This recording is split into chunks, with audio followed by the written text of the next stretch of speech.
ku danna subscribe, kana ku danna alamar ƙararrawa. Menene Bitcoin? Bitcoin wani tsarin kuɗi ne da ake amfani da shi a intanet kaɗai, kuma yana amfani a duk duniya ta hanya bai ɗaya, kuma babu wani banki guda ɗaya da yake kula da wannan nau'in kuɗi. Wani masanin fasaha mai suna Satoshi Nakamoto ne ya ƙirƙiro fasahar Bitcoin a shekarar 2019, kuma masu ta'ammali da nau'in kuɗin suna yi a tsakaninsu ba tare da wani mutum na uku ba wanda zai lura da ta'ammalin tsarin kuɗin. Ana amfani da kuɗin Bitcoin wajen musayar kuɗaɗe a kafar intanet.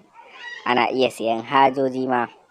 A shekarar 2015 kaɗai 'yan kasuwa kimanin miliyan 100 suka yi ma'amala da kuɗin na Bitcoin domin zuba hannayen jari a wasu kamfanoni.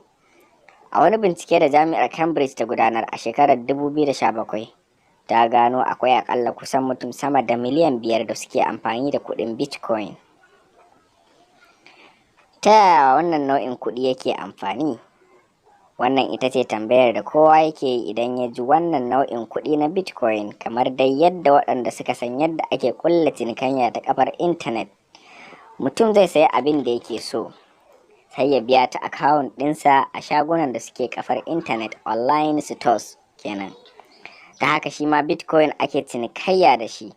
Akwai shagunan kafar intanet da suke yarda da cinikayya da nau'in kuɗin na Bitcoin, ta yadda mutum in ya ga abin da yake sha'awar siya a shagunan kafar intanet da suke karɓar nau'in kuɗin, sai kawai ya shiga bayanan jakar ajiyar kuɗin shi na Bitcoin, ma'ana wallet.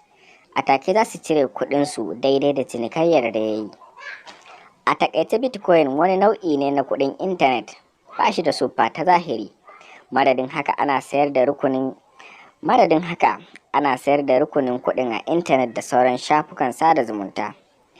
Ba shi da wata iyaka, ma'ana iya shafukan da zai iya amfani da shi. A maimakon haka yana aiki ne a hanyoyin intanet da wasu dubban na'urori da ke haɗawa da ajiye bayanan yadda ake kashe kuɗin. Dubban na'urori ke hana samun bayanai dangane da yadda kuɗin ke shiga da fita, amma akwai wata fasaha da ake kira blockchain da ke iya ba da damar gano shiga da fice na kuɗin. Blockchain bayanai ne da ake iya aikawa kan yadda ake kashe kuɗin Bitcoin. Yana hana wani kashe kuɗin Bitcoin sau biyu, kuma zai matuƙar wahala wani ya iya siyan kuɗin. Da wahala ma a ce ba zai yiwu a saye shi ko a wawushe shi ba. Asalinsa, daga ina ya samo asali? An fara wallafa Bitcoin ne a wani jerin saƙonni na intanet ga masana kimiyyar kwamfuta da ke karantar yadda za a yi aika saƙo ta intanet cikin tsaro a shekara ta 2008. Wanda ya fara wallafa shi na da wani suna na bogi, Satoshi Nakamoto, amma babu wani mutum ko mutane kawo yanzu da aka tabbatar da shi ne Satoshi. Ana amfani da shi har yanzu? Ana amfani da Bitcoin har yanzu, kuma ana sayar da shi a matsayin kuɗin da ba na zahiri ba, wanda ke ba masu amfani da shi damar sauya kuɗin zahiri da aka saba da shi zuwa Bitcoin. Don amfani da Bitcoin, mataki na farko shine buɗe abin da suke kira wallet ko lalita, wanda ke iya zama a intanet ko manhajar waya ko a wata na'ura mai tsaro. Wannan na kare duk wani sirri da ke amfani da shi wajen hada-hadar Bitcoin. Lalitar za ta kunshi adireshi wanda yake aiki kamar lambar asusun banki, sannan ana iya amfani da shi wajen karɓar Bitcoin. Haka kuma zai kunshi password ɗin da ake bukata wajen aika Bitcoin.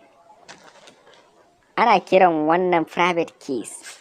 Idan ka manta waɗannan private keys ɗin, ko kuma aka sace, kana iya rasa Bitcoin ɗinka, kamar yadda idan ka ɓatar da lambar ka ta pin ɗin ATM ɗinka. Bitcoin na iya mayar da kai miloniya? Bitcoin kadara ce mai hatsari kamar kowanne hannun jari. Yana faɗuwa da tashi, kuma ya danganta da lokacin da aka siye shi. Yana iya mayar da kai miloniya, sannan kuma yana iya talauta ka.